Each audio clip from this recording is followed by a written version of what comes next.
Well, I had a bad experience.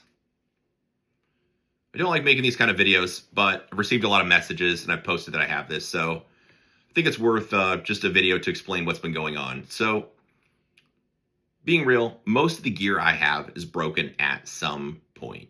Just from heavy use, wear and tear, everything at some point is going to wear out, regardless of being like top tier stuff or budget gear. At some point, it's all going to break and wear out. Nothing lasts forever.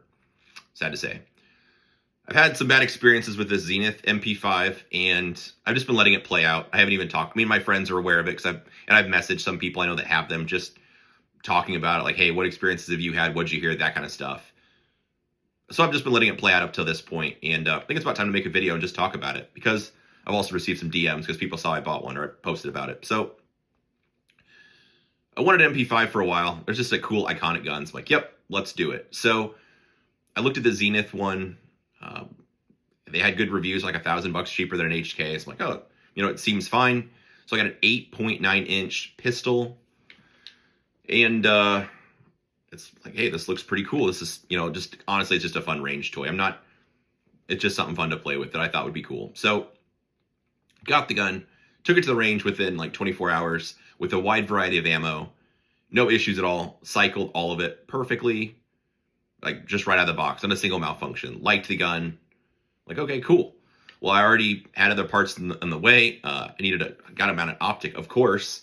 So I had one of the claw mounts for the way the HK system works. It's got like these little, little nubs, where the way this works is the claw mount goes over the top, and then between this little, I don't know what the right word to use it, a little nub on the side of the receiver, there's a wedge that goes underneath between the scope mount and the receiver. You slide this little wedge in, and then a screw from the top that holds it in place. And I probably won't get a good angle, but anyway, that's the way these things work. So I got a scope mount coming from Zenith and just tried to install the scope mount, and I could not get it to work.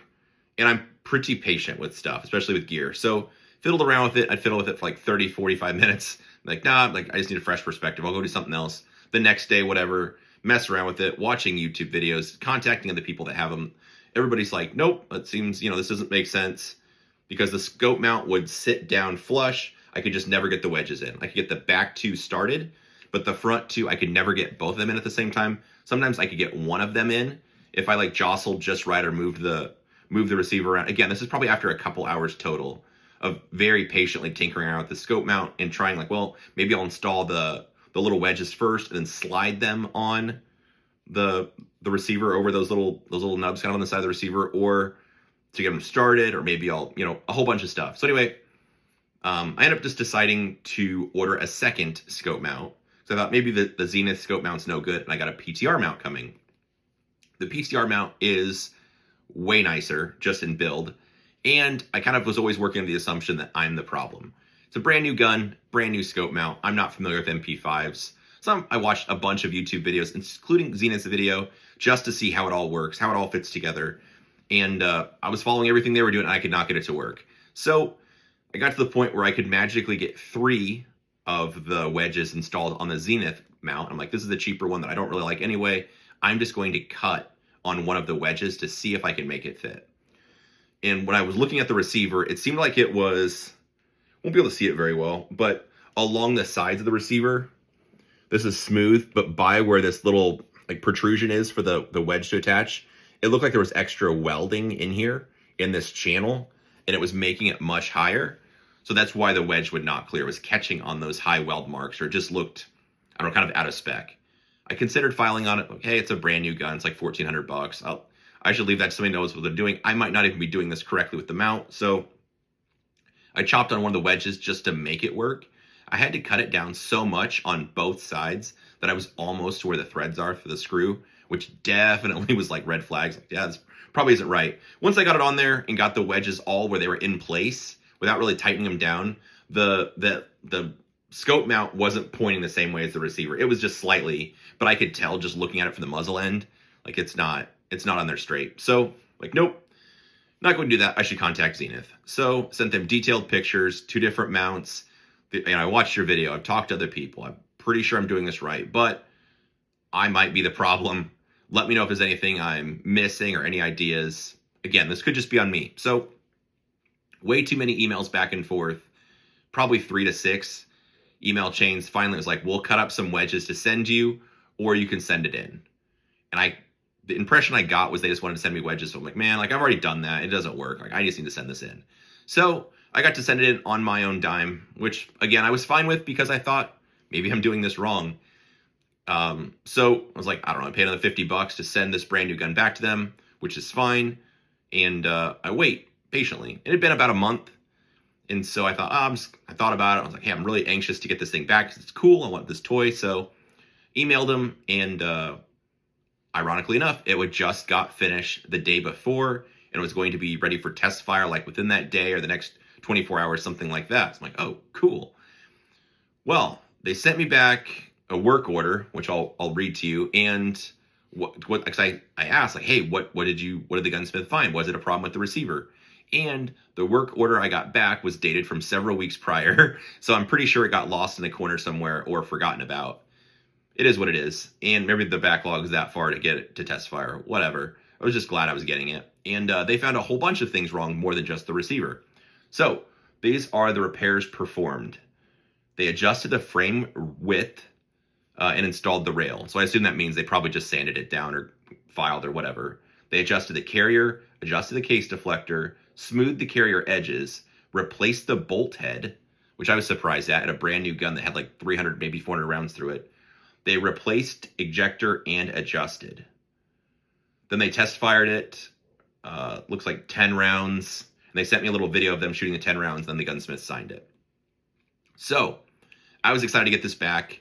I already had a box of parts waiting. So I'm like, oh man, I need this rail. I need this cool flashlight. Light bar is going to be sick. Pressure pad, this forearm, optic, so an ADM mount, and this Holosun optics already sitting in a box waiting for it.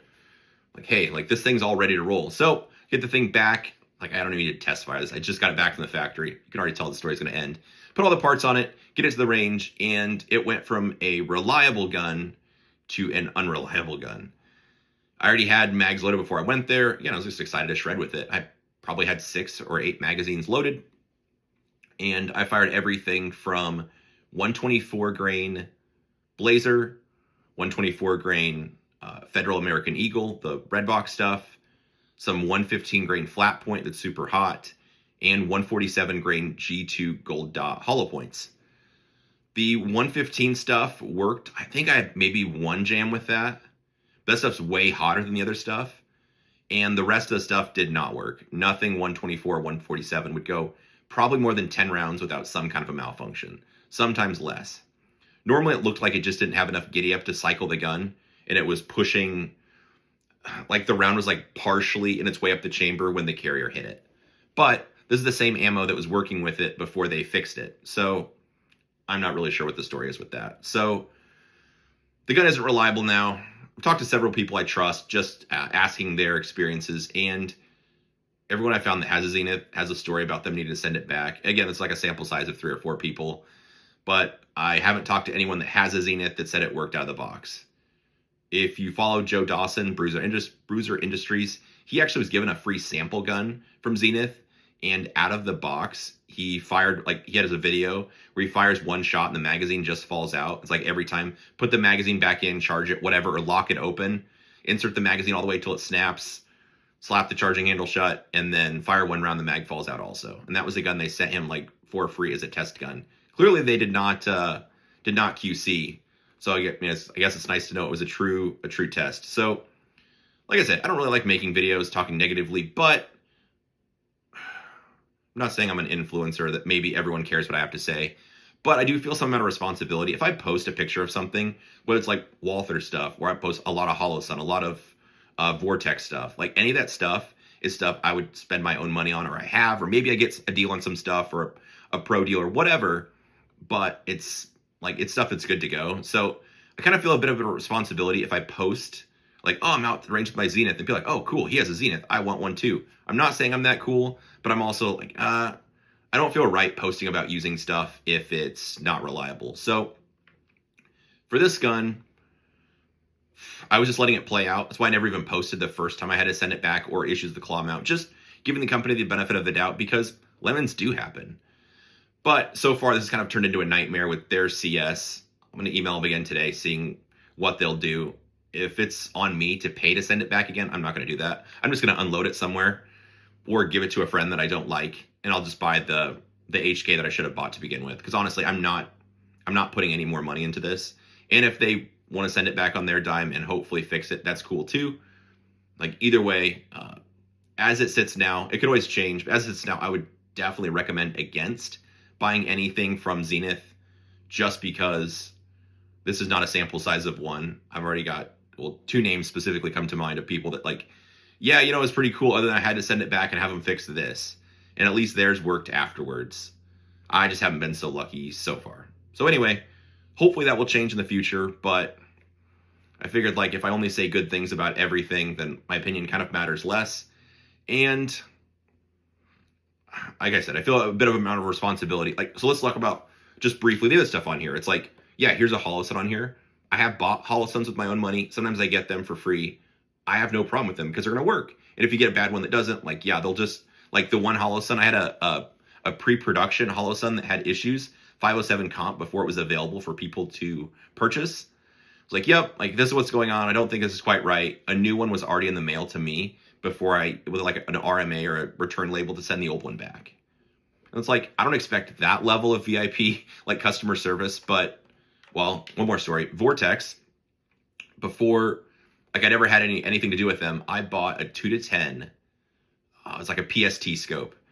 And I was shooting it for a bit, and it was like, this was in my early days of rifle shooting, and I really didn't want the scope to come loose, and I tightened it down. And apparently I tightened it down too much, not using a torque wrench, and the reticle actually shifted inside the scope. And as I shot it more and more, the reticle started to turn. I was like, I didn't realize, like, hey, something went wrong with this. I'm not really sure. Me, this was a while ago, not being an educated gear person or learning along the way.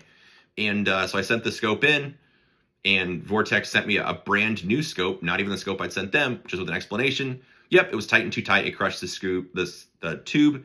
That's what caused the issue. Make sure you tighten it to whatever the 18-inch mount, whatever the recommendation was. Like, yes, you should use a torque wrench. That'll prevent, like, okay, cool. After that, I never even installed that scope without buying a torque wrench. Always use one afterwards to this day. But anyway, like, Vortex didn't owe me that. That was clearly operator error. So what I'm saying is sometimes, I mean, I could mess stuff up. Sometimes the part could be defective. It happens. But like the stuff I use or I post about, like Surefire stuff, like this stuff's good to go. Whether I'm paying with my own money or not, I have bought Surefire stuff. I'll continue to buy Surefire stuff because it's good stuff. So anyway, if I'm like posting a bunch of stuff like, oh, I'm at the range with my Zenith, I don't want people to take that as like, oh, he has a Zenith, it's cool, I should go buy one.